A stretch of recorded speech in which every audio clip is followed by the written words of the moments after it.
কাজ করবেন নফিউল ইসলাম।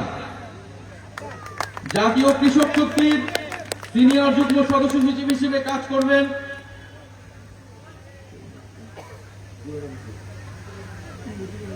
মুজিবুর রহমান খোকন এবং মোহাম্মদ রাকিবুল হাসান রানা। যারা হাত তুলবেন যাদের নাম ঘোষণা হচ্ছে। জাতীয় কৃষক শক্তির সিনিয়র যুগ্ম আহ্বায়ক হিসেবে কাজ করবেন অ্যাডভোকেট ফখরুদ্দিন আহমেদ জাকি এবং মোহাম্মদ আব্দুল আজিজ।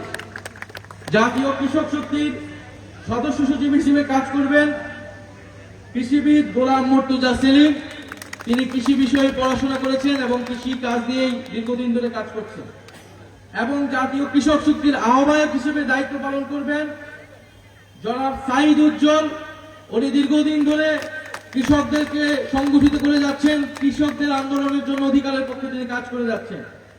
সংক্ষেপে সাইদ উজ্জ্বল, গোলাম মুর্তজা সেলিম, নফিউল ইসলাম এবং দুজন সিনিয়র যুগ্ম আহ্বায়ক, দুজন সিনিয়র যুগ্ম সদস্য সচিব, এই কয়েকজনের আংশিক আহ্বায়ক কমিটি জাতীয় কৃষক শক্তির ঘোষিত হলো।